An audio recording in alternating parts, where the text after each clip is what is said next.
कृष्ण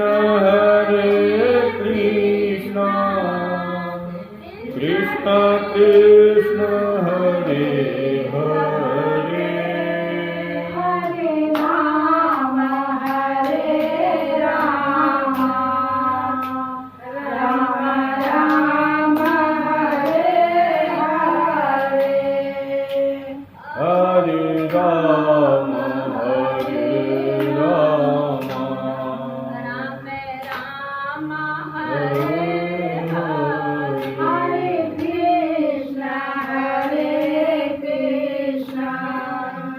कृष्ण कृष्ण हरे हरे।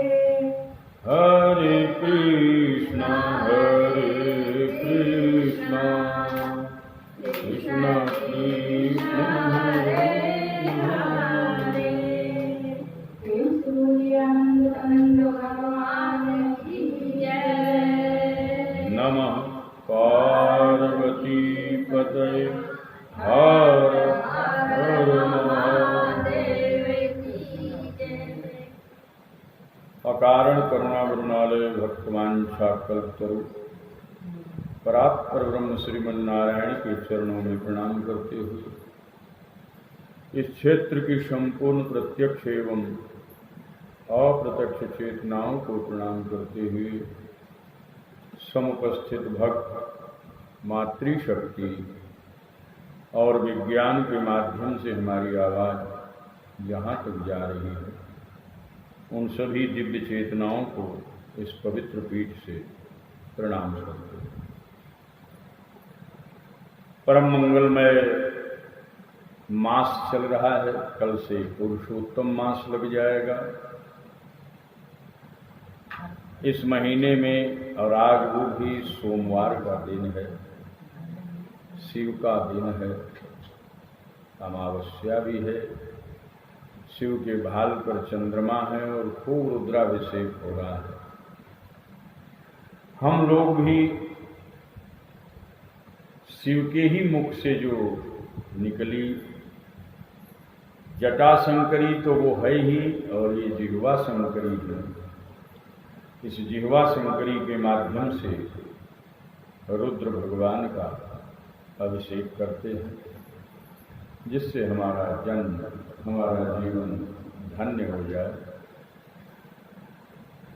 आपका प्रश्न था गुरु तत्व पर कुछ बोला जाए। चर्चा तो कई पीछे दिनों से चल रही है। आज सोमवार है, इसलिए गुरु वंदना में भी शिव तत्व को शामिल करते हुए हम आगे बढ़ते हैं। सुकृत संभुतन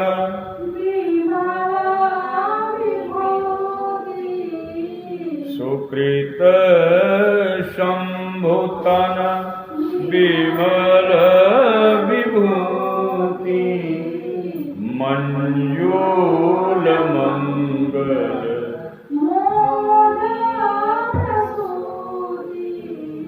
मंजूल मंगल। पहले इसका अर्थ समझ लें। गुरु के चरण कमल की पराग क्या है? भगवान शंकर के शरीर पर जो विभूति होती है, भस्म होती है, यहाँ शिव कौन है? एक शिव हैं जिसकी हम आराधना कर रहे हैं, खूब रुद्राभिषेक भी हो रहा है, लेकिन गोस्वामी जी एक अद्भुत शिव तत्व का यहाँ व्याख्या लेकर के आ रहे हैं। सुकृत संभुतन, हमारे जीवन में जो शुभ कृत्य हैं वही शिव का शरीर है, वही शिव का। आप शिवलिंग की पूजा कर रहे हैं, हम भी कर रहे हैं। पीछे चर्चा भी हुई कि शिव अर्थात कल्याण, शिव अर्थात करुणा, पर यहाँ सुकृत को संभुतन कहा। और वो विमल विभूति। पुण्य शंकर का रूप है, शिव रूप है, लेकिन भगवान शंकर के शरीर पर जो भस्म आती है, शिव सुंदर है अवश्य, पर उनके शरीर पर जब भस्म लगता है तो उनका सौंदर्य और भी बढ़ जाता है। विवाह के समय में भी उनको भस्म लगाया गया, कुंडल कंकन पहिरे ब्याला, तन विभूति पट केहरी, तन पर उनके विभूति था।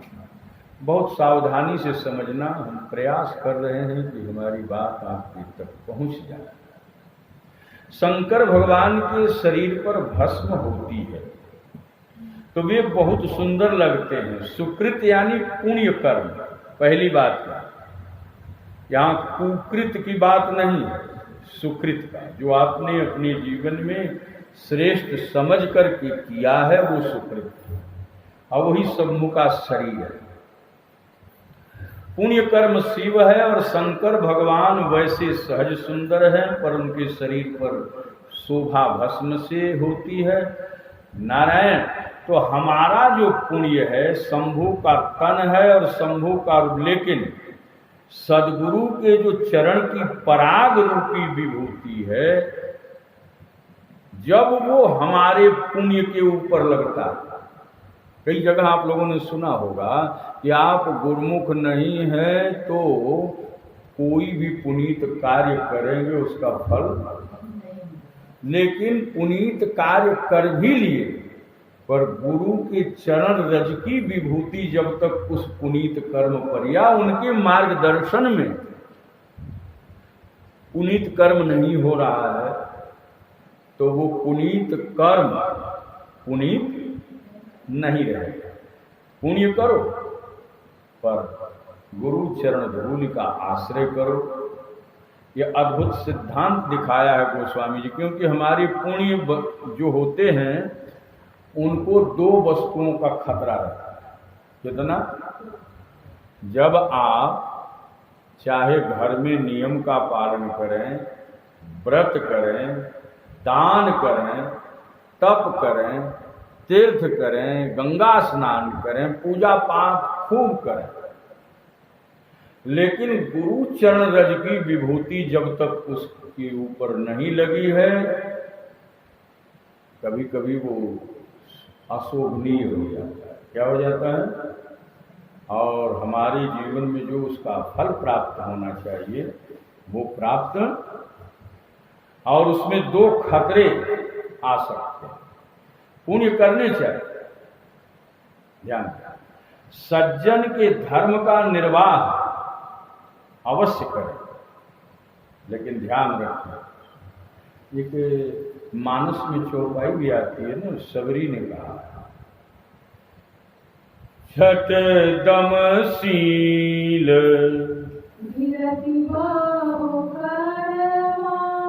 छठ, ये छठी भक्ति है। छठ दाम शील बिरति बहु कर्मा, छठ दम शील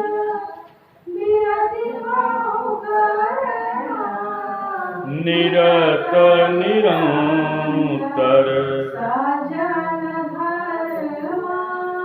निरत निरंतर। लेकिन गोस्वामी जी पुण्य कर्म शंकर के साथ जोड़ रहे हैं, उसमें एक तात्विक भेद है। शंकर भगवान परम मंगलमय हैं और जो भस्म लगाते हैं, हालांकि भस्म चिता का होता है, चिता का भस्म अपावन है, लेकिन वो जब शिव के तन पर लग जाता है तो फिर वो विभूति कहा जाता है।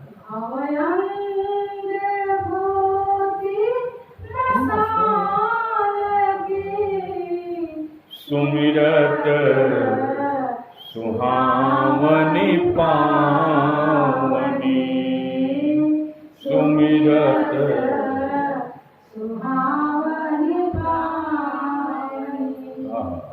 भवयंग भूति मसान की सुमिरत सुहावनी, उसके स्मरण मात्र से। तो जो हम मान लो पुनीत कार्य कर रहे हैं और उसमें त्रुटि हो, पवित्र कर्म आप कर रहे हैं, यज्ञ कर रहे हैं, और यज्ञ में मंत्र की त्रुटि हो सकती है। जो सामग्री आप लेकर के आए हैं, हो सकता है वो सामग्री कहीं से दूषित हो। गाय का घी लाए, लोग मिलावट वाला दे दी। ये आज इस जमाने में जो वातावरण चल रहा है, उनको तो कमाना है। तिल लेके आए, तिल कोई और है, उसमें कुछ और रंग मिला करके दे दी, तो वहां जो त्रुटि होगी, भवयंग भूति मसान की सुमिरत सुहावनी पावनी, लेकिन वो जो शिव तत्व के ऊपर लग जाता है तो पावन हो जाता है। ऐसे ही हमारे जो शुभ कर्म हैं हम करते रहे, पर उसमें जो कभी त्रुटि आ जाए, अपावनता आ जाए, कोई गड़बड़ी आ जाए, तो गुरु चरण रज से अगर हम उसको अभिषिक्त किए हैं, गुरु का हमने ध्यान, आप लोगों ने देखा होगा पूजा करते समय गुरु वहाँ है तो ब्राह्मण ले जा करके गुरु के पास साक्षात खड़ा करके उसका पहले पूजन कराता है कि अब गुरु चरण रज लग गया, अब ये जो भी कार्य है हमसे छूट जाए, चाहे जजमान से छूट जाए, अब दोनों का कल्याण है। अब तो कुछ ऐसा तो भगवान शंकर के अंग पर चिता की भस्म भी पवित्र है, वैसे ही सुकृत हमारे जो हैं पवित्र तब होंगे जब गुरु चरण रज। इस सूत्र को ठीक से समझना, शुभ कर्म करने चाहिए, पुण्य कर्म करने चाहिए, जो विधिवत कर्म है वो अवश्य करनी चाहिए, लेकिन ये सब करने के साथ साथ ये करते करते अगर गुरु चरण रज नहीं है तो उसमें करने का अभिमान हमारे में अवश्य आ जाएगा, और ये अभिमान ही हमारे पुनीत कर्म को महाराज समाप्त कर देता है। बल्कि यूं कहे कि वो कर्म हमको बंधन दे देता है, मुक्ति की जगह बंधन दे देता है। दो चीज गीता के न्याय से देखा जाए तो अहम और मम होता है।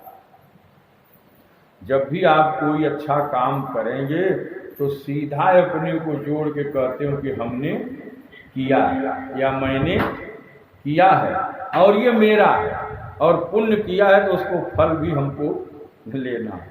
जो कि भगवान क्या कहते हैं कि कर्मण्येवाधिकारस्ते मा फलेषु कदाचन मा कर्म फल हेतु भूर्मा माते संगो उत्सव कर्मणि, कि संसार में विहित कर्म करने का आपके पास, श्रेष्ठ कर्म करने का आपके पास अधिकार है, लेकिन फल की इच्छा कभी मत करो। और ये जब गुरु चरण होता है, गुरु चरण रज हमारे पास होता है, गुरु करुणा हमारे पास होती है, तो नारायण फिर इस तरीके का मम और अहम नाम का चीज हमारे भीतर से निकल जाए। गुरु हमारे भीतर अहंकार आने ही नहीं देता। गुरु हमारे भीतर अहंकार, जब भी अहंकार किसी चीज का करोगे तो कहीं न कहीं से आपको वो पकड़ लेगा, जकड़ लेगा, इस तुम्हारे अस्तित्व को, तुम्हारे दर्शन को वो ठीक कर देता है स्वयं। बहुत सारे गुरु ऐसे होते हैं। अगर नाता जोड़ना ही है, अपना किसी को मानना ही है, तो भगवान से नाता जोड़ो। इससे हाँ, तो ही मोह ही नाते आने, मानिए जो भाव है, तात मात गुरु सखा तुम सब विधि हेतु। मेरो विनय पत्रिका में गोस्वामी जी कहते हैं कि सब कुछ हमारा, इस संसार में कल भी चर्चा हुआ था, जितने भी नाते हैं वो आज हैं और कल सब के सब समाप्त होने वाले हैं। इस बात को समझ करके सबकर ममता ताग बटोरी, मम पद बरहि बांध बटी, हमारे चरणों में बांध दो, ऐसा भगवान का आज्ञा है। आइए गुरु वंदना के बाद अब हम कुछ थोड़ी थोड़ी कथा में भी प्रवेश करें। सर्वप्रथम आपने गोस्वामी जी का मंतव्य समझ लिया। जो कथा कैलाश की थी, संस्कृत में थी, उसको भाषाबद्ध किया। 5 सोरठा के द्वारा पंच देवताओं की पूजा की। ये बिल्कुल शांकरी परंपरा है, शिव की परंपरा है। 5 देवताओं की पूजा के बाद यहाँ भोलेनाथ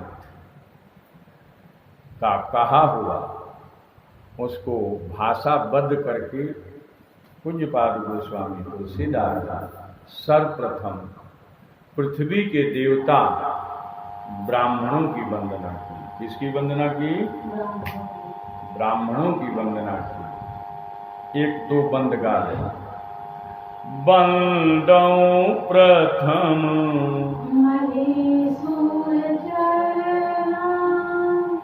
वंदौ प्रथम महीसुर चरणा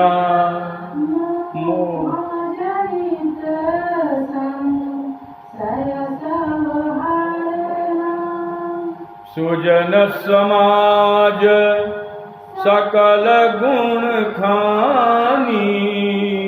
सुजन समाज सकल गुण खानी। परम प्रणाम सप्रेम सुभानी। परम प्रणाम। गोस्वामी जी सर्वप्रथम धरती के देवता ब्राह्मणों की वंदना करते हुए कहते हैं कि मोह जनित जो संशय है हमारे भीतर, जिसको विप्र बंधु आकर के हरण कर लेते, ब्राह्मण देवता आकर के हरण कर लेते हैं, मोह जनित संशय। हमने पहले भी चर्चा में कहा कि अपने बनाए हुए संबंधों से, अपने दिए हुए नाम से, अपने किए हुए काम से, अपनी मानी हुई वस्तुओं से हमारा मोह होता है। वो ब्राह्मणों की कृपा से तो मोह से हम बाहर आए। दूसरा, सज्जन समाज की वंदना किया गोस्वामी जी ने। ये कहकर के यहाँ वंदना दूर से प्रणाम किया। जो सज्जन का समाज है, देखिए बंदों पृथ्वी के देवता की तो उन्होंने वंदना की और सज्जन के समाज को दूर से प्रणाम किया। जो कार्य वंदना से सिद्ध हो रहा था वही कार्य सज्जन का जो समाज है दूर से प्रणाम कर लोगे तो भी वो सिद्ध कर। तीसरा, साधु चरित्र को कपास के जैसा उज्जवल बता करके साधु की वंदना की। साधु की चर्चा आगे भी आएगी, अति संक्षेप में हम आपके सामने हर प्रसंग को स्पर्श करते हुए इस चातुर्मास का हम लोग लाभ लें।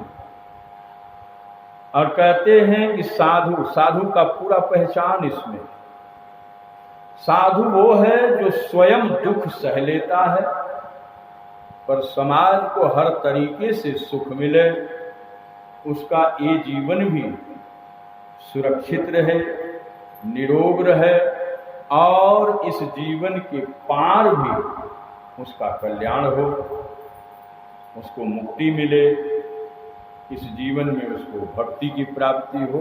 ऐसा साधु का विचार रहता है।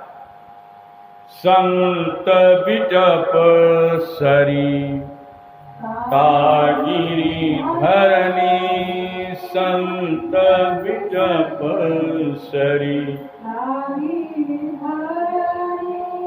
परहित लागी। सबन गए करनी। परहित लागी सबन गए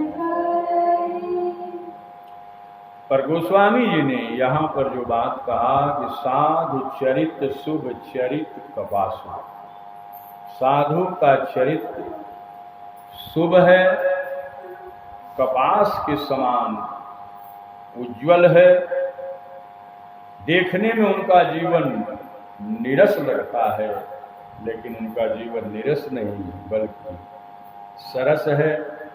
गुरु चरण रज उनका जीवन प्राप्त कर चुका है, इसलिए उनका जीवन सरस होता है। उनका साधु का जो संगति है वो हमारे जीवन में गुणमय फल है। कौन सा फल? गुणमय। तत्पश्चात गोस्वामी जी ने संत समाज की वंदना, संत समाज को प्रयागराज कह करके किया। क्या कहा? संत का जो समाज है वो चलता फिरता प्रयागराज है। 2-3 बंद सभी लोग बड़े प्रेम से गाएं और जो अगल बगल सो रहे हैं उनको एक आग के होनी मार दो, जग जाए। सत्संग में यही लाभ है, सो रहे हैं तो जो कोई जगा देता है। यहाँ जगने के लिए आए हैं, ना कि सोने के लिए। नहीं, आराम मिले, ये तो हम ऐसे कह रहे हैं, मार मत देना, नहीं खतरे हो जाएंगे।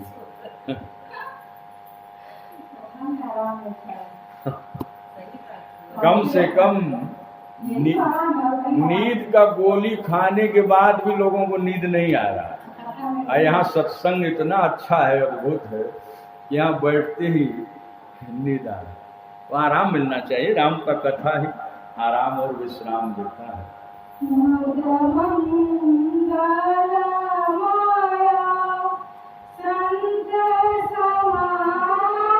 हरि बोल। मुद मंगलमय संत समाजो,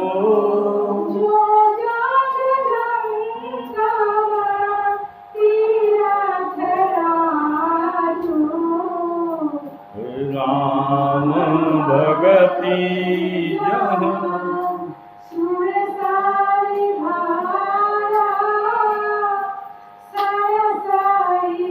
ब्रह्म विचार राम भगति सुर सरिधारा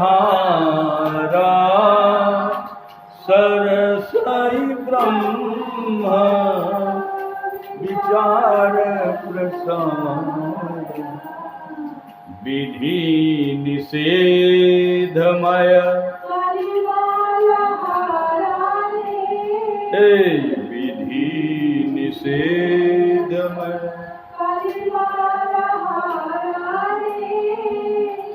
परम कथा रवि मुद मंगलमय।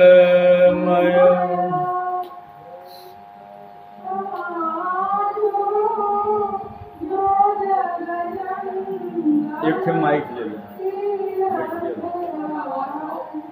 पूरा क्योंकि अंदाज ना मिले, नियरमा रखा। मुद मंगलमय संत समाजो, जिमि जग जंगम तीरथ राजो। मुद मंगल मुद मंगल मुद मंगल। संत का समाज मूद मंगल। हम पहले भी चर्चा में कहते रहते हैं, सभी संत कहते हैं, गोस्वामी जी ने इशारा किया कि संत का समाज मूद मंगल है। संसार के सारे मांगलिक कार्य मूद मंगल नहीं होते। शादी विवाह भी मांगलिक कार्य माना गया है। अनेकों प्रकार का कार्य है संसार में जो मांगलिक माना गया है, लेकिन वो मूद मंगल नहीं है। मूद मंगल क्या है? जो एक बार मंगल हो गया तो दोबारा वो अमंगल में परिवर्तित नहीं होना चाहिए। पर सांसारिक मांगलिक कार्य देखा गया है। अब कोई गाड़ी सुंदर लेकर के नहीं आओ एजेंसी से, मंगल कार्य हो गया घर में, खूब पूजा पाठ हमने किया और 10 दिन के बाद मालूम हुआ एक्सीडेंट हो गया, तो मंगल कहाँ रहा? अमंगल हो गया। फिर आधे तीहे दाम में बेच भी दो, फिर दवाई और कराओ। तो संसार के सारे मांगलिक कार्य घर है। आपने बड़ी कठिनाई से मेहनत करके पैसा तन मन धन लगा के बना दिया, मालूम हुआ कि कल वो घर में गिर गया, उसी में दब गए, तो मंगल कहाँ रहा? पर संत का जो समाज है, संत का जो समागम है, ये मूद मंगल है। वो मिलने के बाद कभी अमंगल होने वाला कैसे? जिमि जग जंगम। संत का समाज चलता फिरता प्रयागराज। देखिए, एक प्रयागराज है, हम और आप सभी जानते हैं, वो इलाहाबाद में है। अब उसको जोगी जी ने प्रयागराज ही घोषित कर दिया, अब इलाहाबाद नहीं कहना है, प्रयागराज। वो अस्थावर है, एक स्थान पर है। उस प्रयागराज में स्नान करने के लिए कुछ न कुछ भाड़ा किराया लगा करके आपको वहां जाना, तभी बात बनेगा। वहां उसको प्रयागराज क्यों कहा गया है, ये भी जानना आवश्यक है। सभी तीर्थों का वो वहां जाते हैं तो क्या करते हैं, आपको सबको पता है। वहां जाके संगम पर स्नान करते हैं। एक तरफ से गंगा जी बह के आ रही हैं और एक तरफ से, दोनों का जहां मिलन होता है उसको संगम कहते हैं। पर ये जो साधु समाज रूपी प्रयागराज है, और तीसरी नदी का वहां नाम है सरस्वती। सरस्वती को कहा कि वो गुप्त रूप से बहती है। नदियां दो ही दिखाई देती हैं। हम श्रद्धा से, विश्वास के साथ उसको ग्रहण करते हैं कि गुप्त रूप से सरस्वती जी भी इसमें आके मिल गए। तो जो सब यहां गोस्वामी जी ने लिया कि संत समाज चलता फिरता प्रयागराज है, तीर्थों का राजा है, तो यहां कौन सी गंगा बह रही है, यहां पर कौन सी जमुना आ रही है, यहां पर कौन सी सरस्वती आ रही है, ये त्रिवेणी कहां बन रहा है? तो गोस्वामी जी ने कहा, राम भगति जहां, राम भगति जहां,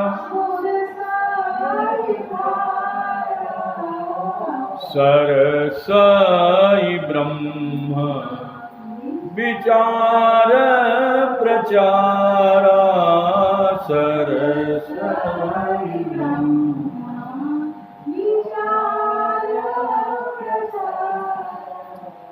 विधि निषेधमय,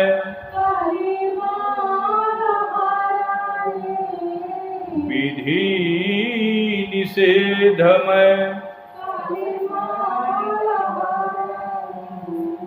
करम कथारमी नंदिनी बरणी, करम कथारमी। तो साधु समाज रूपी प्रयागराज में जो राम की भक्ति का प्रवाह, जो साधु भगवान की भक्ति करते हैं, यही वहां सुरसरी अर्थात गंगा है। और सरसई ब्रह्म विचार प्रचार, जो ब्रह्म ज्ञान की चर्चा करते हैं संत समाज में, साधु समाज में किसकी चर्चा? ब्रह्म विचार, ब्रह्म के ऊपर। ब्रह्म तत्व क्या है इसके ऊपर जो बार बार उनका चिंतन चलता है, बार बार उसको वो लेकर के आते हैं, यही गुप्त रूप से सरस्वती, क्योंकि ज्ञान दिखाई नहीं देता। साधु का बाहरी आवरण तो दिखता है, साधु है, लेकिन उसके भीतर कितना ज्ञान भरा है, ब्रह्म ज्ञान। बाहर से देखने में लगता है कि परम मूर्ख होगा, लेकिन जब वो अपने आप को शब्दों के माध्यम से खोलने लग जाता है तो लगता है कि इसके जैसा तो कोई है ही नहीं संसार के अंदर। वहां भी सरस्वती गुप्त रूप से बहती है, यहां ज्ञान गुप्त रूप से बढ़ता है। तो ब्रह्म ज्ञान की चर्चा ही साधु समाज में सरस्वती है। और कर्मकांड, हवन आदि क्रिया जो संत समाज करता है, विधि निषेध ये शिक्षा देता है, स्वयं करके भी दिखाता है कि हमको ये करना चाहिए और ये नहीं करना चाहिए। ऐसा जो दिशा निर्देश संत समाज से निकल के आता है, यही रमनंदनी श्री जमुना है, यही जमुना। संत समाज में भक्ति गंगा है, उनका ब्रह्म ज्ञान सरस्वती है, और उनका किया हुआ कर्म कांड जो काम करते हैं, यही महाराज जमुना जी है। और फिर कहा हरिहर कथा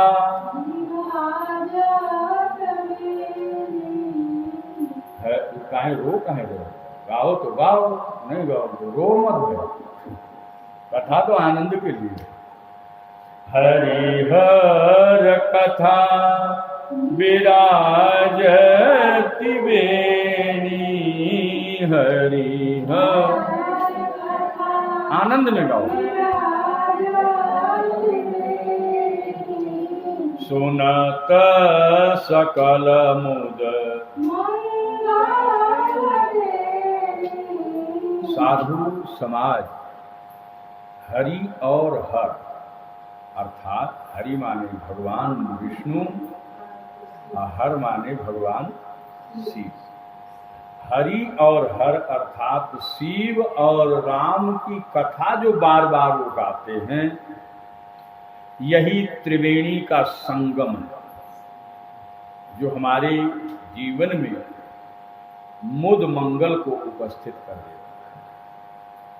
अच्छा, वहाँ प्रयागराज में गए होंगे तो ये तो हो गया बात, गंगा यमुना सरस्वती और हरि हर की जो कथा है वही त्रिवेणी का संगम हो गया। लेकिन प्रयागराज में एक चीज और भी है, वहाँ एक बट वृक्ष है। क्या है? बट वृक्ष है। आप तो गए हैं, वहाँ परिक्रमा किया है, तो साधु समाज का बट वृक्ष क्या है?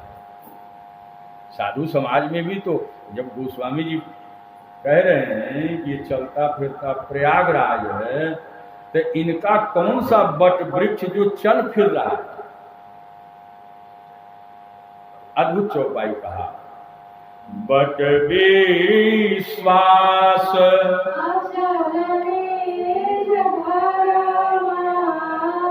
बट विश्वास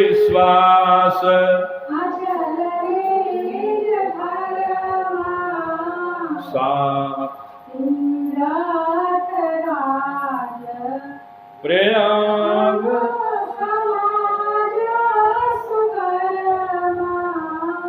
बट विश्वास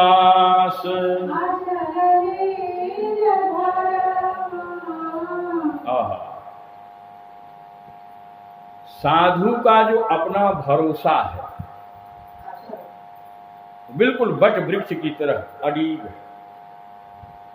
बस ये धर्म है, उसमें पूरी निष्ठा है। उसको आप किसी भी प्रकार से चाहोगे कि हम अपने विचारधारा से प्रभावित कर दें, अपने धन से प्रभावित कर दें, अपने कर्म से प्रभावित कर दें, अपने रूप से प्रभावित कर दें, संभव नहीं है। बट विश्वास अचल निज धर्मा तीर्थ राज प्रयाग तीर्थ साधु समाज रूपी प्रयागराज का ये शुभ कर्म क्या है? तीर्थ राज जो कर्म करता है। हमने पहले भी चर्चा में आपके समक्ष बात रखा था कि बिल्कुल एक जैसा कर्म जब संसारी करता है, चाहे वो दान करे, पुण्य करे, तीर्थ करे, जो कर्म करना है करे, वो कर्म की कोटि में है। लेकिन वही एक जैसा यहां तक कहें कि हमारा भोजन करना भी कर्म है, जबकि साधु आपके घर में बैठ के भोजन करेगा। अब बोलेगा क्या? अहम भोजनम नैव भोज्यम न भोक्ता, अहम भोजनम नैव भोज्यम न भोक्ता, चिदानंद रूपः शिवोऽहं शिवोऽहम् अहम भोजनम नैव। वो भोजन भी करेगा और कहेगा कि मैं न तो भोजन हूं, न भोजन करने वाला हूं, न इसका भोक्ता हूं। उसका खाना भी शरीर के लिए आवश्यक है, लेकिन वो उसकी लीला की कोटि में आता है, उसके लीला। तो यहां पर पूज्यपाद प्रातस्मरणीय गोस्वामी तुलसीदास जी कहते हैं कि वो जो तीर्थराज है, प्रयागराज है, वो सबके लिए सुलभ नहीं है। जो जाएगा वही नहाएगा, पर साधु समाज रूपी जो प्रयागराज है, ये जो अद्भुत तीर्थराज है, ये चलता फिरता तीर्थराज है, ये सबके लिए सब स्थान पर सुलभ है। सबके लिए सब ही सुलभ, सब दिन सब देशा, सेवत सादर समन। जो साधु समाज रूपी प्रयागराज का सेवन करता है, उसके जीवन में जो 5 क्लेश हैं, कितने? हम सबके जीवन में 5 क्लेश हैं। ये 5 क्लेशों का समापन हो जाता है। 5 क्लेशों का, तो 5 क्लेश कौन है? अविद्या, अस्मिता, राग, द्वेष और अभिनिवेश। ये 5 क्लेश जो साधु समाज में बैठते। अच्छा, ये कौन सा समाज है? घर का समाज है, साधु समाज। इसमें साधु हम भी नहीं हैं और कोई नहीं। नहीं, आपके लिए नहीं बोल। और वो कौन हमको साधु मानेगा? शिष्या तो साधु मानेगा। जो माने तो अच्छी बात, अपना बेटा भी साधु हो सकता, स्वभाव साधु। फिर क्षमा कारुणिका सुहृद सर्वदेही नाम, अजात शत्रव साधव साधु भूषणाम। जिसने इस आभूषण को धारण कर लिया है, साधु। दुख सुख में हंसना रोना, हरि बोल। दुख सुख में हंसना रोना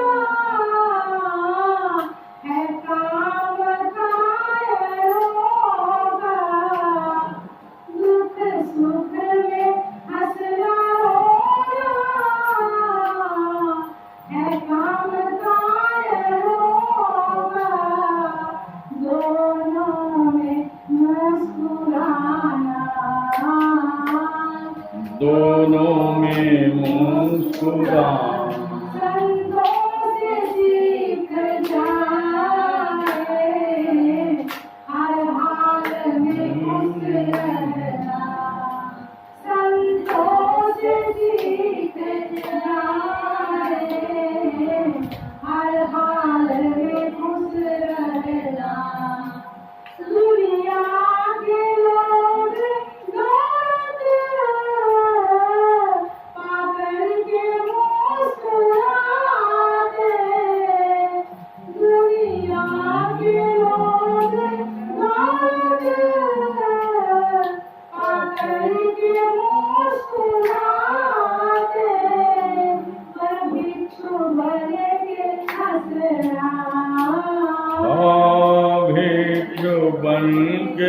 स्नान। संतों से सीख जाए, हर हाल में खुश रहना।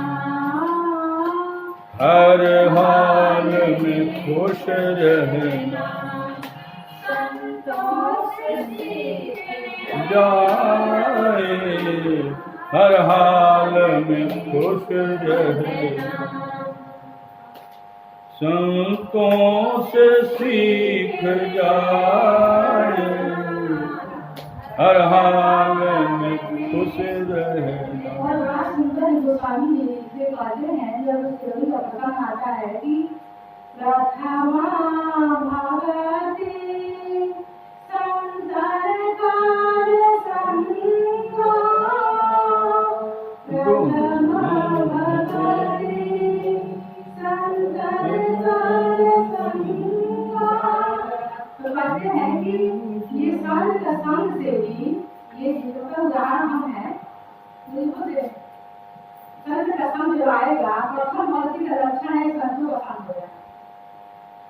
जब संत का संग आएगा, उसी से धीरे धीरे सब जो लौटा भक्ति में नव है सब आ जाएगा।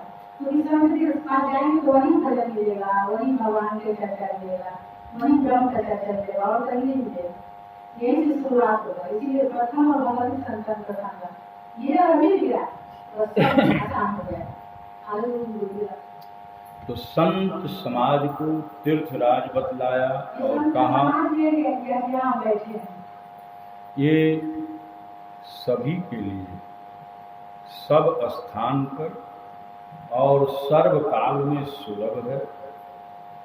जो प्रेम पूर्वक, आदर पूर्वक, श्रद्धा पूर्वक संत समाज का सेवन करना, मतलब जा करके वहाँ उपस्थित होकर के संत सभा में जो वार्तालाप होता है, संत सभा में जो सत्संग के माध्यम से साधु बतलाता है, उसको जो व्यक्ति श्रद्धा पूर्वक श्रवण करता है, नारायण उसके जीवन से पांचों प्रकार के जो क्लेश हैं ये समाप्त हो जाते हैं।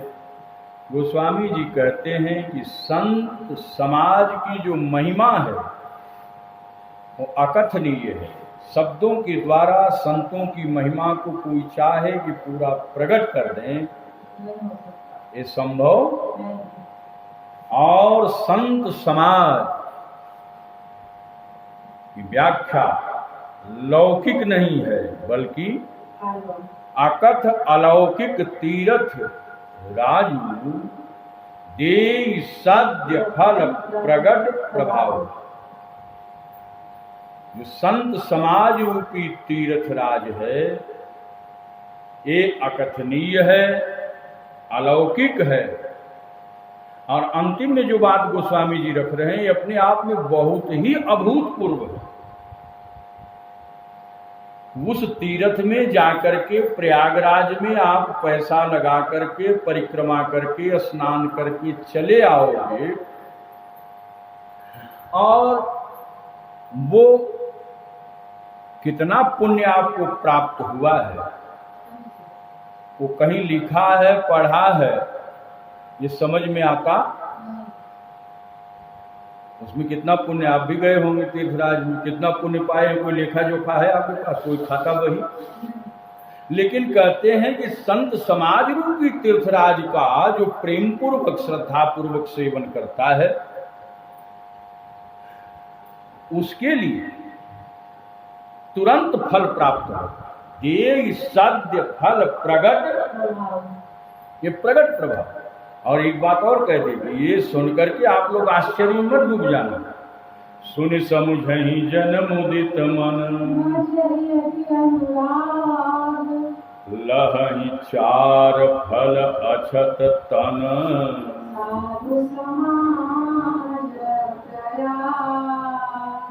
लहहि चार फल साधु। बड़ी सुंदर बात था। गोस्वामी जी कहते हैं कि ये तुरंत फल मिलता है साधु समाज का। इसको सुनकर के आप लोग को आश्चर्य में जाने की आवश्यकता तुरंत, सद्य का मतलब होता है तुरंत फल मिलेगा। कैसे? ये शरीर रहते रहते जो 4 फल बतलाए गए हैं, कितने? धर्म, अर्थ, काम, मोक्ष। ये चारों फल आपका शरीर रहते रहते आपको प्राप्त हो जाए तुरंत। मज्जन फल पेखिय तत्काला, गाइए। मज्जन पेखिय काक होई पिक, काक होई पिक,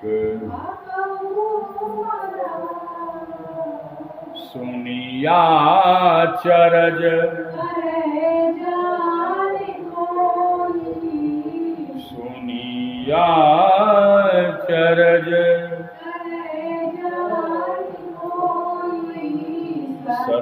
सत्संगति मही,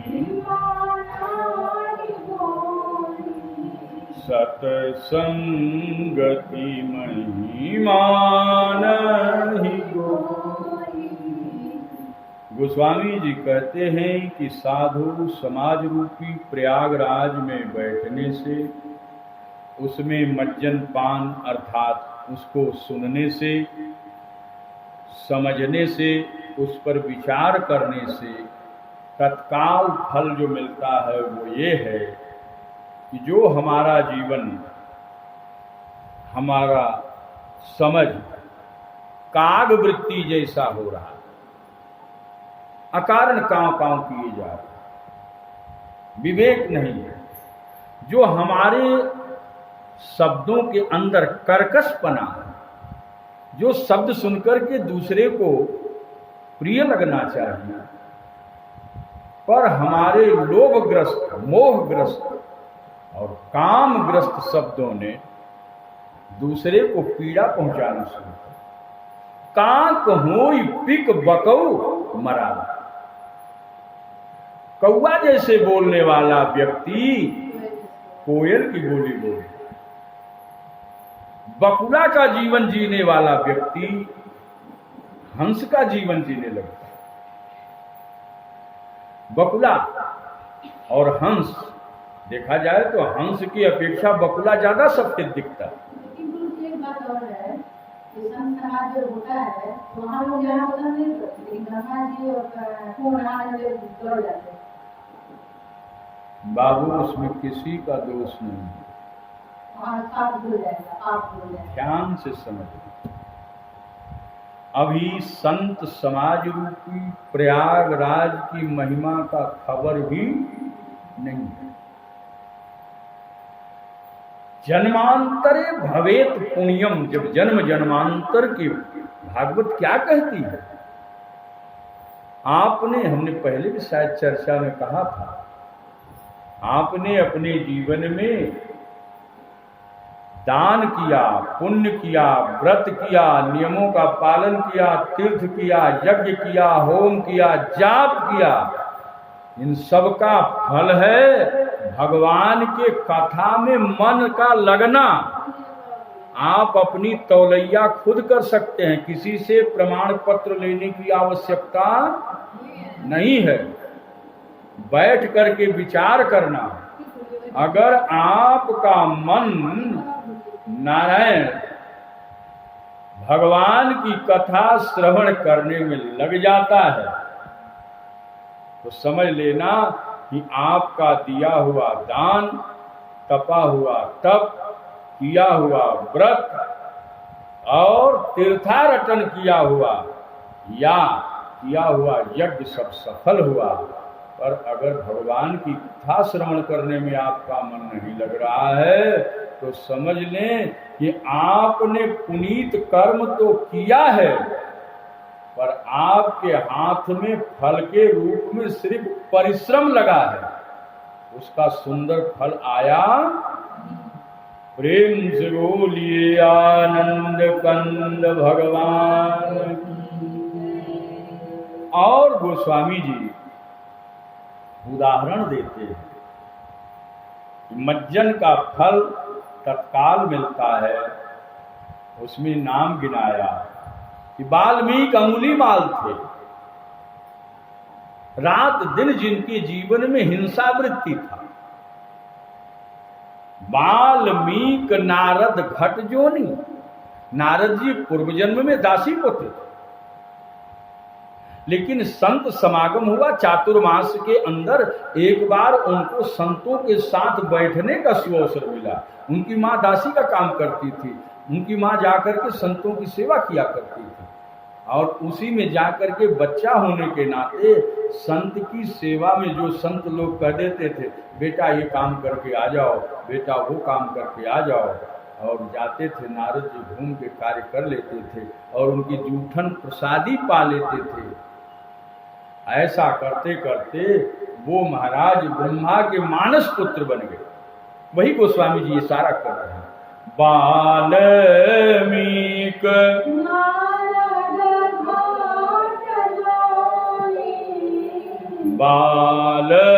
वाल्मीकि नारद घट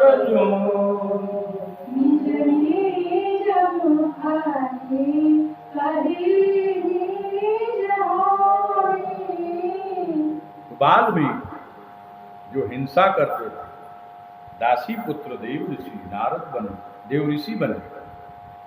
और कुंभज जिनका पैदाइश घड़े से है, संपूर्ण सागर के जैसे पूरे वेद को पी लिया। ये सब संत समागम की महिमा है। और भूत भविष्य वर्तमान त्रिकालज्ञ बन गए।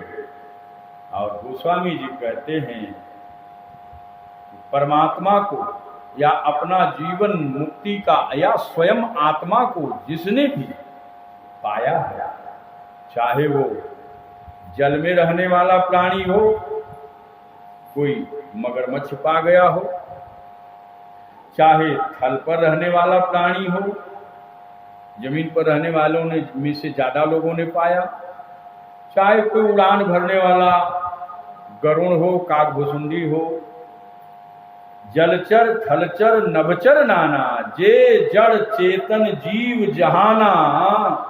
और आगे मत कीरति गति भूति भलाई, जब जेहि जतन जहां जेहि सो जानब सत्संग।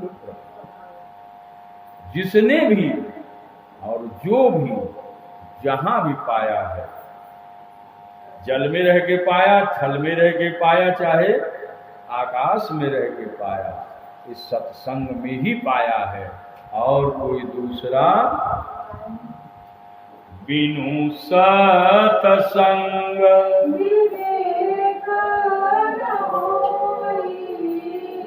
बिनु सत्संग विवेक राम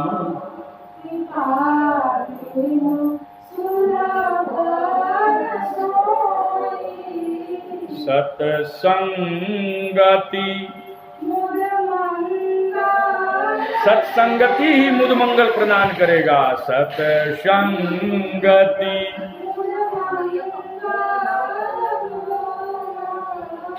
सोई फल सिद्धि सब। यहाँ पर पूज्यपाद गोस्वामी तुलसीदास जी कहते हैं, सत्संगति हमारे जीवन में जो मूद मंगल प्रदान करता है, ये सत्संगति साधन नहीं है, ये संपूर्ण साधनों का फल है। संपूर्ण साधनों का सत्संग क्या है? आज हमको और आपको जो आपने जीवन भर अनंत जन्मों में पुनीत कार्य किया है, उसका फल प्राप्त हो रहा है। कि फूल नहीं है। जितने संसाधन संसार में बतलाए गए हैं, फिर याद दिलाएं। यज्ञ दान तप आदि क्रिया, व्रत नियम तीर्थ आदि क्रिया, ये सब क्या है? फूल है। पर ये सत्संगति, साधु की संगति फल है। गाओ। इसीलिए कहते हैं कि संतन के संग लाग रे, संतन के संग लाग रे, तेरी अच्छी बनेगी। संतन के संग लाग रे, तेरी अच्छी बनेगी। अच्छी बनेगी तेरी जिंदगी बनेगी, अच्छी बनेगी तेरी जिंदगी बनेगी। ओय तेरे बड़ भागे,